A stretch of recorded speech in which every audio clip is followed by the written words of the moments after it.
ਪਹਿਲਾ ਪੰਜਾਬੀ ਵਿੱਚ ਸੱਚੀਆਂ ਡਰਾਉਣੀਆਂ ਕਹਾਣੀਆਂ ਵਾਲਾ ਇੱਕ ਚੈਨਲ ਜ਼ਰੂਰ ਦੇਖੋ ਅਤੇ ਸਬਸਕ੍ਰਾਈਬ ਕਰਨਾ ਨਾ ਭੁੱਲੋ। ਤੁਹਾਡੇ ਭਰਾ ਨੂੰ ਤੁਹਾਡੇ ਸਹਿਯੋਗ ਦੀ ਲੋੜ ਹੈ। ਹੌਰਰ ਸਟੋਰੀਜ਼ ਇਨ ਪੰਜਾਬੀ YouTube ਚੈਨਲ ਨੂੰ ਦਿਲ ਖੋਲ ਕੇ ਸਬਸਕ੍ਰਾਈਬ ਕਰੋ। ਦੋਸਤੋ, ਇਸ ਕਹਾਣੀ ਦਾ ਸਹੀ ਮਜ਼ਾ ਲੈਣ ਲਈ ਹੈੱਡਫੋਨਸ ਜ਼ਰੂਰ ਲਗਾਓ।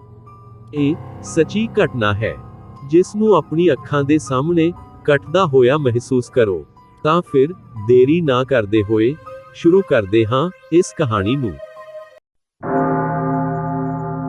ਬਜ਼ੁਰਗ ਲੋਕਾਂ ਦੁਆਰਾ ਕਿਹਾ ਜਾਂਦਾ ਹੈ ਕਿ ਜਦੋਂ ਦੇਣ ਵਾਲਾ ਦਿੰਦਾ ਹੈ ਤਾਂ ਛੱਤ ਪਾੜ ਕੇ ਦਿੰਦਾ ਹੈ, ਪਰ ਦੇਣ ਵਾਲੇ ਦਾ ਇਸ਼ਾਰਾ ਰੱਬ ਵੱਲ ਹੁੰਦਾ ਹੈ। ਪਰ ਕੀ ਤੁਸੀਂ ਜਾਣਦੇ ਹੋ ਕਿ ਜੇਕਰ ਕੋਈ ਭੂਤ ਵੀ ਕਿਸੇ ਮਨੁੱਖ ਤੋਂ ਖੁਸ਼ ਹੋ ਜਾਵੇ ਤਾਂ ਉਸ ਨੂੰ ਅਮੀਰ ਬਣਾ ਦਿੰਦਾ ਹੈ? ਜੀ ਹਾਂ, ਅੱਜ ਅਸੀਂ ਇੱਕ ਅਜਿਹੇ ਭੂਤ ਦੀ ਗੱਲ ਕਰ ਰਹੇ ਹਾਂ ਜੋ ਮੂੰਗਫਲੀ ਅਤੇ ਗੁੜ ਅਤੇ ਛੋਲੇ ਵਾਲੇ ਚੌਲਾਂ ਤੋਂ ਬਣਿਆ ਇੱਕ ਬਹੁਤ ਹੀ ਛੋਟਾ ਲੱਡੂ ਆਕਾਰ ਦਾ ਭੋਜਨ ਪਦਾਰਥ ਵੇਚਣ ਵਾਲੇ ਤੋਂ ਇੰਨਾ ਖੁਸ਼ ਸੀ ਕਿ ਉਸ ਨੂੰ ਅਮੀਰ ਬਣਾ ਦਿੱਤਾ। ਕਿਉਂ ਅਤੇ ਕਿਵੇਂ? ਆਓ ਇਸ ਕਹਾਣੀ ਨੂੰ ਅੱਗੇ ਵਧਾਉਂਦੇ ਹਾਂ ਤਾਂ ਜੋ ਇਹ ਭੇਤ ਉਜਾਗਰ ਹੋ ਸਕਣ। ਹਾਂ, ਇਸ ਕਹਾਣੀ ਨੂੰ ਹੋਰ ਅੱਗੇ ਲਿਜਾਣ ਤੋਂ ਪਹਿਲਾਂ ਇੱਕ ਗੱਲ ਹੋਰ ਦੱਸ ਦਈਏ ਕਿ ਮੈਂ ਇਹ ਨਹੀਂ ਕਹਿ ਸਕਦਾ ਕਿ ਇਸ ਕਹਾਣੀ ਵਿੱਚ ਕਿੰਨੀ ਸੱਚਾਈ ਹੈ, ਕਿਉਂਕਿ ਮੈਂ ਵੀ ਇਹ ਕਹਾਣੀ ਆਪਣੇ ਪਿੰਡ ਵਿੱਚ ਸੁਣੀ ਹੈ ਅਤੇ ਪੇਂਡੂ ਲੋਕਾਂ ਦੇ ਦੱਸਣ ਅਨੁਸਾਰ ਇਹ ਘਟਨਾ ਜ਼ਰੂਰ ਵਾਪਰੀ ਹੋਵੇਗੀ। ਇਸ ਘਟਨਾ ਨੂੰ ਲਗਭਗ 70 ਤੋਂ 80 ਸਾਲ ਹੋ ਗਏ ਹਨ। ਪਹਿਲਾਂ ਕੁਝ ਬਾਣੀਏ ਪਿੰਡਾਂ ਵਿੱਚ ਸਾਮਾਨ ਵਿਕਣ ਲਈ ਆਉਂਦੇ ਸਨ, ਅੱਜ ਵੀ ਆਉਂਦੇ ਹਨ ਪਰ ਘੱਟ ਮਾਤਰਾ ਵਿੱਚ। ਕੁਝ ਖਾਣ ਪੀਣ ਦੀਆਂ ਛੋਟੀਆਂ ਚੀਜ਼ਾਂ ਵੇਚਦੇ ਸਨ, ਜਦੋਂ ਕਿ ਕੁਝ ਮੇਕਅਪ ਦੀਆਂ ਚੀਜ਼ਾਂ ਜਾਂ ਧਨੀਆ ਮਸਾਲੇ ਆਦਿ ਵੇਚਦੇ ਸਨ। ਇਹ ਲੋਕ ਪਿੰਡ ਘੁੰਮ ਫਿਰ ਕੇ ਇਹਨਾਂ ਚੀਜ਼ਾਂ ਨੂੰ ਇੱਕ ਭਾਂਡੇ ਵਿੱਚ ਰੱਖ ਕੇ ਵੇਚਦੇ ਸਨ। ਅੱਜ ਜ਼ਮਾਨਾ ਬਦਲ ਗਿਆ ਹੈ ਅਤੇ ਪਿੰਡਾਂ ਵਿੱਚ ਵੀ ਕਈ ਦੁਕਾਨਾਂ ਖੁੱਲ ਗਈਆਂ ਹਨ ਅਤੇ ਜੇਕਰ ਕੋਈ ਬਾਹਰੋਂ ਵੇਚਣ ਲਈ ਆਉਂਦਾ ਹੈ ਤਾਂ ਹੱਥ ਗੱਡੀ ਜਾਂ ਸਾਈਕਲ ਆਦਿ ਤੇ ਆਉਂਦਾ ਹੋਰ ਬਰਫ਼, ਆਈਸਕ੍ਰੀਮ ਆਦਿ ਲੈ ਕੇ ਆਉਂਦਾ ਹੈ। ਜੀ ਹਾਂ, ਇਹ ਕਹਾਣੀ ਇੱਕ ਅਜਿਹੇ ਵਪਾਰੀ ਦੀ ਹੈ ਜੋ ਪਿੰਡ ਘੁੰਮ ਕੇ ਮੂੰਗਫਲੀ, ਧਨੀਆ, ਮਸਾਲਾ ਪੱਟੀ ਆਦਿ ਵੇਚਦਾ ਸੀ। ਇਸ ਬਾਣੀਆ ਦਾ ਨਾਮ ਰਾਮਤਨ ਸੀ। ਰਾਮਤਨ ਉਜਾੜ ਰਸਤਿਆਂ, ਵੱਡੇ ਬਾਗਾਂ ਆਦਿ ਰਾਹੀਂ ਇੱਕ ਪਿੰਡ ਤੋਂ ਦੂਜੇ ਪਿੰਡ ਜਾਂਦਾ ਸੀ। ਹਰ ਰੋਜ਼ ਸਵੇਰੇ ਰਾਮਤਨ ਆਪਣੇ ਡੱਬੇ ਵਿੱਚ ਮੂੰਗਫਲੀ, ਧਨੀਆ ਆਦਿ ਰੱਖ ਕੇ ਕਿਸੇ ਹੋਰ ਪਿੰਡ ਚਲਾ ਜਾਂਦਾ। ਮੂੰਗਫਲੀ, ਗੁੜ ਵੇਚ ਕੇ ਇੱਕ ਪਿੰਡ ਤੋਂ ਦੂਜੇ ਪਿੰਡ ਜਾਂਦੇ ਹੋਏ ਕਦੇ-ਕਦੇ ਸ਼ਾਮ ਨੂੰ ਆਪਣੇ ਪਿੰਡ ਘਰ ਆਉਂਦਾ ਸੀ। ਜਦੋਂ ਉਹ ਆਪਣੀ ਬੈਗ ਲੈ ਕੇ ਤੁਰਦਾ ਤਾਂ ਉਹ ਉੱਚੀ ਆਵਾਜ਼ ਕਰਦਾ ਸੀ, ਲੈ ਗੁੜ ਧਨੀਆ, ਲੈ ਮੂੰਗਫਲੀ, ਲੈ ਮਸਾਲ ਪੱਤੀ। ਸਰੀਰ ਵਿੱਚ ਤਾਕਤ ਵਧਾਉਂਦਾ ਹੈ। ਜੇਕਰ ਬੱਚਾ ਇਸ ਨੂੰ ਖਾਵੇ ਤਾਂ ਉਹ ਸਿਆਣਾ ਹੋ ਜਾਏ, ਜੇ ਬੁੱਢੇ ਖਾਂਦੇ ਹਨ ਤਾਂ ਜਵਾਨ ਹੋ ਜਾਏ। ਉਸ ਦੀ ਇੰਨੀ ਗੱਲ ਸੁਣ ਕੇ ਬੱਚੇ ਰੌਲਾ ਪਾਉਂਦੇ ਹੋਏ ਆਪੋ ਆਪਣੇ ਘਰਾਂ ਵੱਲ ਨੂੰ ਭੱਜਦੇ ਸਨ ਕਿ ਮਸਲ ਪੱਟੀ ਵਾਲਾ ਆ ਗਿਆ, ਮੂੰਗਫਲੀ ਵੇਚਣ ਵਾਲਾ ਆ ਗਿਆ। ਇਸ ਦੇ ਨਾਲ ਹੀ ਉਹ ਆਪਣੇ ਘਰਾਂ ਵਿੱਚ ਵੜ ਕੇ ਝੋਨਾ, ਕਣਕ ਆਦਿ ਛੋਟੇ ਗੱਠਿਆਂ ਵਿੱਚ ਜਾਂ ਬਰਤਨ ਆਦਿ ਵਿੱਚ ਲਿਆਉਂਦੇ ਸਨ ਅਤੇ ਮੂੰਗਫਲੀ, ਧਨੀਆ ਆਦਿ ਖਰੀਦ ਕੇ ਖਾਂਦੇ ਸਨ। ਇੱਕ ਦਿਨ ਦੀ ਗੱਲ ਹੈ। ਗਰਮੀ ਅਤੇ ਦੁਪਹਿਰ ਸੀ। ਗਰਮੀ ਦਾ ਕਹਿਰ ਇੰਨਾ ਜ਼ੋਰਦਾਰ ਚੱਲ ਰਿਹਾ ਸੀ ਕਿ ਲੋਕ ਘਰਾਂ ਵਿੱਚ ਲੁਕ ਗਏ। ਉਸੇ ਸਮੇਂ ਰਾਮਤਨ ਸਿਰ ਤੇ ਪੌਟਲੀ ਚੁੱਕ ਕੇ ਖੇਤਾਂ ਰਾਹੀਂ ਸਾਡੇ ਪਿੰਡ ਤੋਂ ਗੁਆਂਢੀ ਪਿੰਡ ਨੂੰ ਤੁਰ ਪਿਆ। ਕਈ ਥਾਵਾਂ ਤੇ ਇਹਨਾਂ ਟਿੱਲਿਆਂ ਦੇ ਦੋਵੇਂ ਪਾਸੇ ਸਿਰਫ 2 ਗੰਨੇ ਦੇ ਖੇਤ ਰਹਿ ਗਏ ਸਨ ਅਤੇ ਇਹਨਾਂ ਟਿੱਲਿਆਂ ਤੋਂ ਇਕੱਲਾ ਲੰਘਣਾ ਬਹੁਤ ਡਰਾਉਣਾ ਸੀ। ਕਮਜ਼ੋਰ ਦਿਲ ਵਾਲਾ ਬੰਦਾ ਦੁਪਹਿਰ ਜਾਂ ਸ਼ਾਮ ਨੂੰ ਇਕੱਲਾ ਉੱਥੇ ਜਾਣ ਜਾਂ ਇਹਨਾਂ ਰਸਤੇ ਵਿੱਚੋਂ ਲੰਘਣ ਬਾਰੇ ਸੋਚ ਕੇ ਹੀ ਆਪਣੀ ਧੋਤੀ ਗਿੱਲੀ ਕਰ ਲੈਂਦਾ ਸੀ। ਸਾਡੇ ਪਿੰਡ ਤੋਂ ਨੇੜਲੇ ਪਿੰਡ ਜਿੱਥੇ ਉਹ ਜਾ ਰਿਹਾ ਸੀ ਦੀ ਦੂਰੀ ਲਗਭਗ 3 ਕਿਲੋਮੀਟਰ ਹੈ ਅਤੇ ਵਿਚਕਾਰ ਇੱਕ ਵੱਡਾ ਬਾਗ ਸੀ। ਇਹ ਬਾਗ ਇੰਨਾ ਸੰਘਣਾ ਸੀ ਕਿ ਦੁਪਹਿਰ ਵੇਲੇ ਵੀ ਇਸ ਵਿੱਚ ਹਨੇਰਾ ਜਿਹਾ ਰਹਿੰਦਾ ਸੀ। ਇਸ ਬਾਗ ਵਿੱਚ ਅੰਬਾਂ ਦੇ ਦਰਖਤਾਂ ਦਾ ਦਬਦਬਾ ਸੀ। ਇਸ ਬਾਗ ਦੇ ਵਿਚਕਾਰ ਇੱਕ ਵੱਡਾ ਬੋਹੜ ਦਾ ਦਰਖਤ ਵੀ ਸੀ। ਰਾਮਤਨ ਨੇ ਇਸ ਬਾਗ ਵਿੱਚ ਪਹੁੰਚ ਕੇ ਆਪਣੀ ਬੈਗ ਲਾਹ ਕੇ ਇੱਕ ਦਰਖਤ ਹੇਠਾਂ ਰੱਖ ਦਿੱਤੀ ਅਤੇ ਸੋਚਿਆ ਕਿ ਥੋੜਾ ਆਰਾਮ ਕਰਕੇ ਅੱਗੇ ਵਧਾਂਗਾ। ਉੱਥੇ ਉਸਨੇ ਇੱਕ ਰੁੱਖ ਦੀ ਥੋੜੀ ਜਿਹੀ ਉੱਚੀ ਜੜ ਨੂੰ ਆਪਣਾ ਸਿਰਹਾਣਾ ਬਣਾ ਲਿਆ ਅਤੇ ਆਪਣਾ ਸਫਾ ਵਿਛਾ ਕੇ ਆਰਾਮ ਕਰਨ ਲੱਗ ਪਿਆ। ਉਸ ਨੂੰ ਪਤਾ ਹੀ ਨਹੀਂ ਲੱਗਾ ਕਿ ਉਹ ਕਦੋਂ ਸੌ ਗਿਆ। ਅਚਾਨਕ ਉਸ ਨੂੰ ਮਹਿਸੂਸ ਹੋਇਆ ਕਿ ਬਾਗ ਵਿੱਚ ਕਿਤੇ ਬਹੁਤ ਤੇਜ਼ ਤੂਫਾਨ ਆ ਗਿਆ ਹੈ ਅਤੇ ਟਾਹਣੀਆਂ ਆਦਿ ਦੇ ਟਕਰਾਉਣ ਕਾਰਨ ਬਹੁਤ ਰੌਲਾ ਪੈ ਗਿਆ ਹੈ। ਉਹ ਉੱਠ ਕੇ ਬੈਠ ਗਿਆ ਅਤੇ ਟਾਹਣੀਆਂ ਦੇ ਟਕਰਾਅ ਦੀ ਦਿਸ਼ਾ ਵੱਲ ਦੇਖਣਾ ਸ਼ੁਰੂ ਕਰ ਦਿੱਤਾ। ਜਿੱਥੇ ਉਹ ਸੌ ਰਿਹਾ ਸੀ, ਉਸ ਤੋਂ ਥੋੜੀ ਦੂਰੀ ਤੇ ਦੋ ਦਰਖਤਾਂ ਦੀਆਂ ਟਾਹਣੀਆਂ ਬਹੁਤ ਤੇਜ਼ੀ ਨਾਲ ਉੱਪਰ ਹੇਠੀਆਂ ਹੋ ਰਹੀਆਂ ਸਨ ਅਤੇ ਕਈ ਵਾਰ ਇਹਨਾਂ ਟਾਹਣੀਆਂ ਦੇ ਆਪਸ ਵਿੱਚ ਟਕਰਾਉਣ ਨਾਲ ਬਹੁਤ ਡਰਾਉਣੀ ਆਵਾਜ਼ ਆਉਂਦੀ ਸੀ। ਜੇਕਰ ਕੋਈ ਕਮਜ਼ੋਰ ਦਿਲ ਵਾਲਾ ਵਿਅਕਤੀ ਇਸ ਨੂੰ ਇਕੱਲਾ ਵਿੱਚ ਦੇਖ ਲਵੇ ਤਾਂ ਉਸ ਦਾ ਦਿਲ ਮੂੰਹ ਵਿੱਚ ਆ ਜਾਵੇਗਾ। ਪਰ ਰਾਮਤਨ ਨੂੰ ਆਦਤ ਸੀ। ਉਸਨੇ ਮਨ ਵਿੱਚ ਸੋਚਿਆ ਕਿ ਸ਼ਾਇਦ ਭੂਤ ਆਪਸ ਵਿੱਚ ਝਗੜਾ ਕਰ ਰਹੇ ਹਨ ਜਾਂ ਕੋਈ ਖੇਡ ਖੇਡ ਰਹੇ ਹਨ। ਉਹ ਡਰਨ ਵਾਲਾ ਨਹੀਂ ਸੀ। ਉਹ ਉੱਥੇ ਲੇਟ ਕੇ ਇਹਨਾਂ ਭੂਤਾਂ ਦੀ ਲੜਾਈ ਦਾ ਆਨੰਦ ਲੈਣ ਲੱਗਾ, ਪਰ ਉਸ ਨੂੰ ਕੋਈ ਭੂਤ ਨਜ਼ਰ ਨਹੀਂ ਆਇਆ। ਸਿਰਫ ਉਹਨਾਂ ਦਰਖਤਾਂ ਦੇ ਨੇੜੇ ਬਹੁਤ ਡਰਾਉਣੀ ਅਤੇ ਤੇਜ਼ ਹਵਾ ਚੱਲ ਰਹੀ ਸੀ। ਭੂਤਾਂ ਨਾਲ ਲੜਨਾ ਜਾਂ ਖੇਡਣਾ ਰਾਮਤਨ ਲਈ ਆਮ ਗੱਲ ਸੀ। ਉਸ ਨੂੰ ਸੁਨਸਾਨ ਸੜਕਾਂ, ਝਾੜੀਆਂ, ਸੰਘਣੇ ਬਾਗਾਂ ਆਦਿ ਵਿੱਚੋਂ ਇਕੱਲਾ ਹੀ ਲੰਘਣਾ ਪੈਂਦਾ ਸੀ। ਜੇਕਰ ਉਹ ਡਰਨ ਲੱਗ ਪਿਆ ਤਾਂ ਉਸ ਦਾ ਕਾਰੋਬਾਰ ਬਰਬਾਦ ਹੋ ਜਾਵੇਗਾ। ਭੂਤਾਂ ਪ੍ਰੇਤਾਂ ਆਦਿ ਨਾਲ ਉਸ ਦੇ ਕਈ ਵਾਰ ਸਾਹਮਣਾ ਹੋਏ, ਪਰ ਕਿਸੇ ਨੇ ਉਸ ਦਾ ਕੋਈ ਨੁਕਸਾਨ ਨਹੀਂ ਕੀਤਾ। ਉਹ ਆਪਣੇ ਆਪ ਨੂੰ ਬਹੁਤ ਬਹਾਦਰ ਸਮਝਦਾ ਸੀ ਅਤੇ ਇਹਨਾਂ ਭੂਤਾਂ ਨੂੰ ਆਮ ਲੋਕਾਂ ਨਾਲੋਂ ਜ਼ਿਆਦਾ ਮਹੱਤਵ ਨਹੀਂ ਦਿੰਦਾ ਸੀ।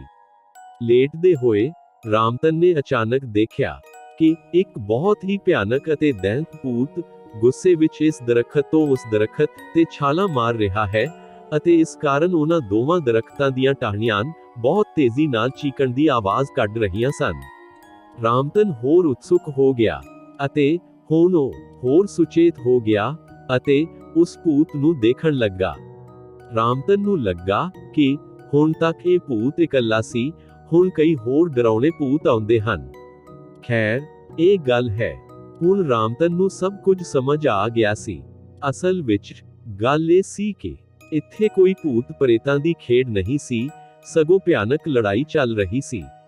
ਉਹ ਵੱਡਾ ਭੂਤ ਉਸ ਦੂਜੇ ਭੂਤ ਨੂੰ ਫੜਨ ਦੀ ਕੋਸ਼ਿਸ਼ ਕਰ ਰਿਹਾ ਸੀ, ਪਰ ਕਾਮਯਾਬ ਨਹੀਂ ਹੋ ਰਿਹਾ ਸੀ ਅਤੇ ਇਸ ਗੁੱਸੇ ਵਿੱਚ ਉਹ ਟਾਹਣੀਆਂ ਨੂੰ ਵੀ ਮਰੋੜ ਰਿਹਾ ਸੀ।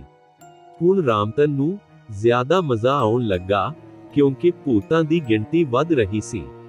ਇਹ ਭੂਤ ਜੋ ਹੁਣ ਤੱਕ ਅਦਿੱਖ ਸਨ, ਇੱਕ ਕਰਕੇ ਦਿਖਾਈ ਦੇ ਰਹੇ ਸਨ ਅਤੇ ਰਾਮਤਨ ਲਈ ਸਭ ਤੋਂ ਵੱਡੀ ਗੱਲ ਇਹ ਸੀ ਕਿ ਅੱਜ ਤੱਕ ਉਸ ਦੇ ਸਾਰੇ ਭੂਤ ਦੇਖੇ ਗਏ ਸਨ। ਸਾਰੇ ਭੂਤਾਂ ਪ੍ਰੇਤਾਂ ਵਿੱਚ ਬਹੁਤ ਸਮਾਨਤਾ ਸੀ, ਪਰ ਅੱਜ ਇੱਕ ਕਰਕੇ ਭੂਤਾਂ ਪ੍ਰੇਤਾਂ ਵਿੱਚ ਬਹੁਤ ਭਿੰਨਤਾ ਸੀ। ਉਹ ਇੱਕ ਦੂਜੇ ਨਾਲੋਂ ਜ਼ਿਆਦਾ ਭਿਅੰਕਰ ਸਨ। ਕਈਆਂ ਦੀ ਸ਼ਕਲ ਬਹੁਤ ਡਰਾਉਣੀ ਸੀ। ਰਾਮਤਨ ਨੇ ਇੱਕ ਭੂਤ ਦੇਖਿਆ ਜਿਸ ਦੇ 2 ਸਿਰ ਅਤੇ 3 ਲੱਤਾਂ ਸਨ। ਉਸ ਦੀ ਕੋਈ ਨੱਕ ਨਹੀਂ ਸੀ ਅਤੇ ਉਸ ਦੀ ਸਿਰਫ ਇੱਕ ਅੱਖ ਸੀ ਅਤੇ ਉਹ ਵੀ ਮੂੰਹ ਦੇ ਹੇਠਾਂ। ਰਾਮਤਨ ਹੁਣ ਉੱਠ ਕੇ ਬੈਠ ਗਿਆ ਅਤੇ ਹੁਣ ਭੂਤਾਂ ਦਾ ਲੜਨ ਦਾ ਸਿਲਸਿਲਾ ਵੀ ਤੇਜ਼ ਹੋ ਗਿਆ ਸੀ। ਭੂਤ ਇੱਕ ਦੂਜੇ ਦੀ ਜਾਨ ਦੇ ਪਿਆਸੇ ਹੋ ਗਏ। ਇਹਨਾਂ ਭੂਤਾਂ ਦੀ ਲੜਾਈ ਵਿੱਚ ਕਈ ਟਾਹਣੀਆਂ ਵੀ ਟੁੱਟ ਗਈਆਂ ਅਤੇ ਉਸ ਬਾਗ ਵਿੱਚ ਵਾਵਰੋਲਾ ਉੱਠਿਆ। ਅੰਤ ਵਿੱਚ ਰਾਮਤਨ ਨੇ ਇਹ ਦੇਖਿਆ, ਇੱਕ ਭਿਆਨਕ ਭੂਤ ਇੱਕ ਕਮਜ਼ੋਰ ਭੂਤ ਨੂੰ ਫੜ ਲਿਆ ਹੈ ਅਤੇ ਉਸ ਨੂੰ ਬੇਰਹਿਮੀ ਨਾਲ ਮਾਰਦਾ ਹੈ। ਹੁਣ ਹੌਲੀ-ਹੌਲੀ ਭੂਤ ਵੀ ਅਦਿੱਖ ਹੁੰਦੇ ਜਾ ਰਹੇ ਸਨ। ਹੁਣ ਸਿਰਫ ਉਹ 3 ਪੈਰਾਂ ਵਾਲਾ ਭੂਤ ਬਚਿਆ ਸੀ ਅਤੇ ਉਹ ਭਿਆਨਕ ਭੂਤ। ਹੁਣ ਰਾਮਤਨ ਵੀ ਉੱਠ ਗਿਆ ਕਿਉਂਕਿ ਉਸ ਨੂੰ ਇਹਨਾਂ ਭੂਤਾਂ ਦੀ ਲੜਾਈ ਦੇਖ ਕੇ ਲਗਭਗ 1 ਘੰਟਾ ਹੋ ਗਿਆ ਸੀ। ਜਿਵੇਂ ਹੀ ਰਾਮਤਨ ਨੇ ਉੱਠਣ ਦੀ ਕੋਸ਼ਿਸ਼ ਕੀਤੀ, ਉਹ ਉੱਠ ਨਹੀਂ ਪਾ ਰਿਹਾ ਸੀ। ਰਾਮਤਨ ਹੈਰਾਨ ਸੀ ਕਿ ਉਹ ਅਚਾਨਕ ਇੰਨਾ ਭਾਰੀ ਕਿਵੇਂ ਹੋ ਗਿਆ। ਉਸਨੇ ਬਾਰ-ਬਾਰ ਕੋਸ਼ਿਸ਼ ਕੀਤੀ ਪਰ ਫਿਰ ਵੀ ਉੱਠ ਨਹੀਂ ਸਕਿਆ। ਉਹ ਪੂਰੀ ਤਰ੍ਹਾਂ ਪਸੀਨੇ ਵਿੱਚ ਭਿੱਜ ਗਿਆ ਅਤੇ ਕਿਸੇ ਅਨੈਤਿਕ ਦੇ ਡਰ ਨਾਲ ਕੰਬ ਰਿਹਾ ਸੀ। ਉਸਨੇ ਮਨ ਵਿੱਚ ਹਨੂਮਾਨ ਜੀ ਦਾ ਨਾਮ ਲਿਆ, ਪਰ ਅੱਜ ਉਸ ਨੂੰ ਕੀ ਹੋ ਗਿਆ? ਉਹ ਸਮਝ ਨਹੀਂ ਸਕਿਆ। ਅੱਜ ਤੱਕ ਉਹ ਕਦੇ ਡਰਿਆ ਨਹੀਂ ਸੀ, ਪਰ ਅੱਜ ਉਹ ਡਰਨ ਲੱਗ ਪਿਆ ਸੀ। ਉਸਦੇ ਸਾਰੇ ਸਰੀਰ ਵਿੱਚ ਕੰਬਣੀ ਸੀ ਅਤੇ ਉਸਦੇ ਸਾਰੇ ਵਾਲ ਤੀਰਾਂ ਵਾਂਗ ਖੜੇ ਸਨ। ਅਚਾਨਕ ਉਸਨੇ ਉਸ ਬਾਗ ਵਿੱਚ ਕਿਸੇ ਦੇ ਤੁਰਨ ਦੀ ਆਵਾਜ਼ ਸੁਣੀ। ਇੰਜ ਜਾਪਦਾ ਸੀ ਜਿਵੇਂ ਕੋਈ ਨਸ਼ੇ ਵਿੱਚ ਧੁੱਤ ਹਾਥੀ ਦੀ ਰਫ਼ਤਾਰ ਨਾਲ ਉਸ ਵੱਲ ਵੱਧ ਰਿਹਾ ਹੋਵੇ। ਰਾਮਤਨ ਨੂੰ ਕੁਝ ਨਜ਼ਰ ਨਹੀਂ ਆ ਰਿਹਾ ਸੀ, ਪਰ ਲੱਗਦਾ ਸੀ ਕਿ ਕੋਈ ਉਸ ਵੱਲ ਵੱਧ ਰਿਹਾ ਹੈ। ਸੁੱਕੇ ਪੱਤੇ ਪੈਰਾਂ ਹੇਠ ਕੁਚਲੇ ਜਾ ਰਹੇ ਸਨ। ਹੁਣ ਰਾਮਤਨ ਨੇ ਕੁਝ ਹਿੰਮਤ ਕੀਤੀ ਅਤੇ ਭੱਜਣਾ ਮੁਨਾਸਿਬ ਨਾ ਸਮਝਿਆ। ਉਸਨੇ ਆਪਣੇ ਮਨ ਵਿੱਚ ਸੋਚਿਆ ਕਿ ਅੱਜ ਭਾਵੇਂ ਕੁਝ ਵੀ ਹੋ ਜਾਵੇ, ਉਹ ਇੱਥੋਂ ਨਹੀਂ ਭੱਜੇਗਾ। ਅਚਾਨਕ ਉਸ ਵਿਸ਼ਾਲ ਏਡੀਆਡਸੇ ਜੀਵ ਦੇ ਤੁਰਨ ਦੀ ਆਵਾਜ਼ ਬੰਦ ਹੋ ਗਈ। ਹੁਣ ਰਾਮਤਨ ਨੇ ਥੋੜਾ ਹੌਸਲਾ ਵਧਾਇਆ ਅਤੇ ਚੀਕਿਆ, ਇਹ ਕੌਣ ਹੈ? ਕੌਣ ਹੈ? ਜੋ ਵੀ ਹੈ, ਕਿਉਂ ਨਹੀਂ ਆਉਂਦਾ? ਹੁਣ ਸਭ ਕੁਝ ਸਪਸ਼ਟ ਹੋ ਗਿਆ ਸੀ, ਜਿਵੇਂ ਇੱਕ ਰਾਖਸ਼ ਭੂਤ, ਸ਼ਾਇਦ ਇਹ ਉਹੀ ਸੀ ਜੋ ਦੂਜੇ ਭੂਤ ਨੂੰ ਮਾਰ ਰਿਹਾ ਸੀ, ਰਾਮਤਨ ਦੇ ਕੋਲ ਪ੍ਰਗਟ ਹੋਇਆ। ਪਰ ਬਹੁਤ ਸ਼ਾਂਤ ਢੰਗ ਨਾਲ। ਹੁਣ ਉਹ ਗੁੱਸਾ ਨਹੀਂ ਸੀ ਲੱਗਦਾ। ਰਾਮਤਨ ਨੇ ਕਿਹਾ, ਤੁਸੀਂ ਕੌਣ ਹੋ ਅਤੇ ਤੁਸੀਂ ਕੀ ਚਾਹੁੰਦੇ ਹੋ? ਤੁਸੀਂ ਮੈਨੂੰ ਕਿਉਂ ਪਰੇਸ਼ਾਨ ਕਰ ਰਹੇ ਹੋ? ਮੈਂ ਡਰਦਾ ਨਹੀਂ ਹਾਂ, ਉਸ ਰਾਖਸ਼ ਭੂਤ ਨੇ ਕਿਹਾ। ਡਰ ਨਾ, ਮੈਂ ਤੁਹਾਨੂੰ ਡਰਾਉਣ ਵੀ ਨਹੀਂ ਆਇਆ। ਮੈਂ ਇੱਥੇ ਦਾ ਰਾਜਾ ਹਾਂ ਅਤੇ ਰਹਿੰਦਾ। ਤੁਹਾਨੂੰ ਕਿਸੇ ਤੋਂ ਡਰਨ ਦੀ ਲੋੜ ਨਹੀਂ ਹੈ। ਜੇਕਰ ਕੋਈ ਮੈਨੂੰ ਡਰਾਉਣ ਦੀ ਕੋਸ਼ਿਸ਼ ਕਰੇਗਾ ਤਾਂ ਮੈਂ ਵੀ ਉਹੀ ਕਰਾਂਗਾ ਜੋ ਉਸ ਕਲਮੁਨੀਆ ਭੂਤ ਨਾਲ ਹੋਇਆ ਸੀ। ਹੁਣ ਰਾਮਤਨ ਦਾ ਡਰ ਥੋੜਾ ਘਟ ਗਿਆ ਅਤੇ ਉਸਨੇ ਭੂਤ ਨੂੰ ਪੁੱਛਿਆ, ਉਸ ਕਲਮੁਨੀਆ ਭੂਤ ਨੇ ਕੀ ਕੀਤਾ ਸੀ? ਭੂਤ ਨੇ ਹੱਸ ਕੇ ਕਿਹਾ, ਉਹ ਕਲਮੁਨੀਆ ਇਸ ਲਾਲਮੁਨੀਆ ਨੂੰ ਕਈ ਦਿਨਾਂ ਤੋਂ ਪਰੇਸ਼ਾਨ ਕਰ ਰਿਹਾ ਸੀ। ਮੈਂ ਉਸਨੂੰ ਕਈ ਵਾਰ ਚੇਤਾਵਨੀ ਦਿੱਤੀ, ਪਰ ਉਹ ਨਹੀਂ ਸਮਝਿਆ ਅਤੇ ਅੱਜ ਉਸ ਹੱਦ ਤੱਕ ਪਹੁੰਚ ਗਿਆ ਜਦੋਂ ਉਸਨੇ ਕੁਝ ਭੂਤ ਇਕੱਠੇ ਕਰਕੇ ਮੇਰੇ ਤੇ ਹਮਲਾ ਕਰ ਦਿੱਤਾ। ਮੈਂ ਸਾਰਿਆਂ ਨੂੰ ਮਾਰ ਦਿੱਤਾ। ਰਮਜ਼ਾਨ ਨੇ ਚਮਚਾਗਿਰੀ ਵਿੱਚ ਆਪਣੀ ਜਾਨ ਬਚਾਉਣ ਲਈ ਉਸ ਭੂਤ ਦੀ ਪ੍ਰਸ਼ੰਸਾ ਕੀਤੀ ਅਤੇ ਕਿਹਾ, ਤਾਂ ਕੀ ਮੈਂ ਹੁਣ ਜਾਵਾਂ? ਹਾਂ ਜਾ, ਪਰ ਰਸਤੇ ਵਿੱਚ ਮੈਨੂੰ ਖਾਣਾ ਤਾਂ ਜ਼ਰੂਰ ਜਾਓ। ਮੈਂ ਬਹੁਤ ਭੁੱਖਾ ਅਤੇ ਥੱਕਿਆ ਹੋਇਆ ਹਾਂ, ਉਸ ਭੂਤ ਨੇ ਕਿਹਾ। ਉਸ ਭੂਤ ਤੋਂ ਛੁਟਕਾਰਾ ਪਾਉਣ ਲਈ ਰਾਮਤਨ ਨੇ ਕੁਝ ਗੁੜਚਨੇ ਦੇ ਲੱਡੂ ਕੱਢ ਕੇ ਉਸਨੂੰ ਦੇ ਦਿੱਤੇ। ਜਿਵੇਂ ਹੀ ਉਸਨੇ ਗੁੜਚਨੇ ਦੇ ਲੱਡੂ ਖਾਧਾ ਤਾਂ ਭੂਤ ਨੇ ਰਾਮਤਨ ਨੂੰ ਨਿਮਰਤਾ ਨਾਲ ਕਿਹਾ, ਥੋੜਾ ਹੋਰ ਦੇ ਦਿਓ, ਬਹੁਤ ਵਧੀਆ ਹੈ। ਮੈਂ ਵੀ ਬਚਪਨ ਵਿੱਚ ਬਹੁਤ ਸਾਰਾ ਗੁੜਚਨੇ ਦੇ ਲੱਡੂ ਖਾਂਦਾ ਸੀ। ਰਾਮਤਨ ਬੋਲਿਆ, ਨਹੀਂ ਨਹੀਂ, ਸਾਨੂੰ ਹੁਣ ਨਹੀਂ ਮਿਲੇਗਾ। ਜੇ ਤੁਸੀਂ ਸਭ ਕੁਝ ਖਾ ਲਿਆ ਤਾਂ ਮੈਂ ਵੇਚਾਂਗਾ ਕੀ? ਭੂਤ ਨੇ ਕਿਹਾ, ਦੱਸੋ ਕਿੰਨੇ ਦਾ ਹੈ, ਮੈਂ ਖਰੀਦ ਲਵਾਂਗਾ। ਰਾਮਤਨ ਹੁਣ ਥੋੜਾ ਲਾਲਚੀ ਹੋ ਗਿਆ, ਕਿਉਂਕਿ ਉਸਨੇ ਸੁਣਿਆ ਸੀ ਕਿ ਇਹਨਾਂ ਭੂਤਾਂ ਕੋਲ ਅਥਾਹ ਦੌਲਤ ਹੈ। ਜੇਕਰ ਇਹ ਕਿਸੇ ਨਾਲ ਖੁਸ਼ ਹੋ ਜਾਂਦੇ ਹਨ ਤਾਂ ਉਹਨਾਂ ਨੂੰ ਅਮੀਰ ਬਣਾ ਦਿੰਦੇ ਹਨ। ਹੁਣ ਰਾਮਤਨ ਨੇ ਪੌਟਲੀ ਵਿੱਚੋਂ ਥੋੜਾ ਹੋਰ ਗੁੜਚਨੇ ਦੇ ਲੱਡੂ ਕੱਢ ਕੇ ਭੂਤ ਵੱਲ ਵਧਾਇਆ ਅਤੇ ਕਿਹਾ ਕਿ ਜੇਕਰ ਤੁਸੀਂ ਹੁਣ ਪੈਸੇ ਦੇ ਦਿਓ ਤਾਂ ਮੈਂ ਤੁਹਾਨੂੰ ਇਸ ਪੌਟਲੀ ਦਾ ਸਾਰਾ ਸਮਾਨ ਦੇ ਦਿਆਂਗਾ।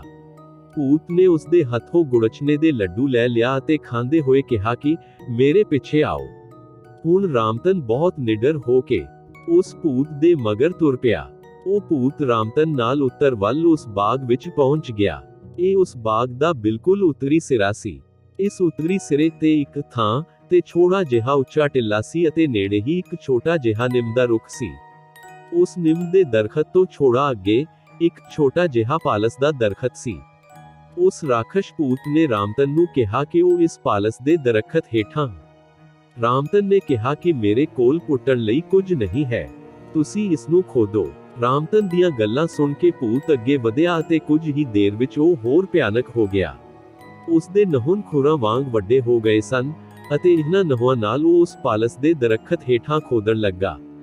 ਜਿਵੇਂ ਹੀ ਖੁਦਾਈ ਦਾ ਕੰਮ ਖਤਮ ਹੋਇਆ, ਰਾਮਤਨ ਨੇ ਟੋਏ ਵਿੱਚ ਦੇਖਿਆ। ਉਸਨੇ ਉਸ ਟੋਏ ਵਿੱਚ ਇੱਕ ਘੜਾ ਦੇਖਿਆ। ਹੁਣ ਉਹ ਬਿਨਾਂ ਕੁਝ ਸੋਚੇ ਟੋਏ ਵਿੱਚ ਵੜ ਗਿਆ ਅਤੇ ਘੜਾ ਕੱਢ ਲਿਆ। ਘੜਾ ਬਹੁਤ ਭਰਾ ਸੀ। ਜਿਵੇਂ ਹੀ ਉਸਨੇ ਘੜੇ ਦੇ ਮੂੰਹ ਤੋਂ ਢੱਕਣ ਹਟਾਇਆ ਤਾਂ ਉਸਦੀ ਅੱਖਾਂ ਚੌੜੀਆਂ ਹੋ ਗਈਆਂ, ਕਿਉਂਕਿ ਗੜੇਈ ਵਿੱਚ ਪੁਰਾਣੇ ਚਾਂਦੀ ਦੇ ਸਿੱਕੇ ਸਨ। ਉਹ ਬਹੁਤ ਖੁਸ਼ ਹੋਇਆ ਅਤੇ ਉਸਨੇ ਆਪਣੇ ਥੈਲੇ ਵਿੱਚ ਸਾਰਾ ਸਮਾਨ ਸੁੱਟ ਦਿੱਤਾ ਅਤੇ ਭੂਤ ਨੂੰ ਕਿਹਾ ਕਿ ਉਹ ਸਭ ਕੁਝ ਖਾ ਲਵੇ।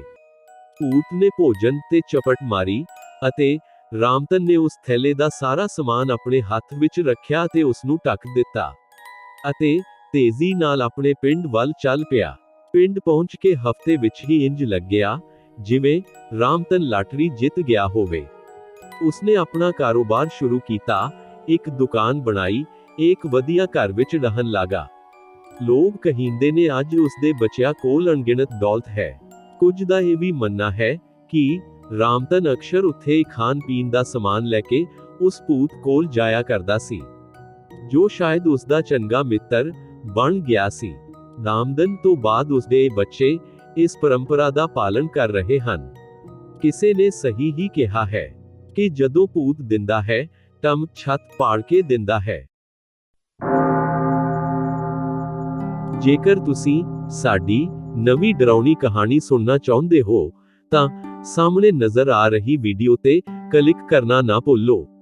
ਤਦ ਤੱਕ ਲਈ ਮੈਂ ਗੁਰਮੀਤ ਤੁਹਾਨੂੰ ਅਲਵਿਦਾ ਕਹਾਂਗਾ। ਜਲਦੀ ਮਿਲਦੇ ਹਾਂ। ਅਲਵਿਦਾ ਦੋਸਤੋ।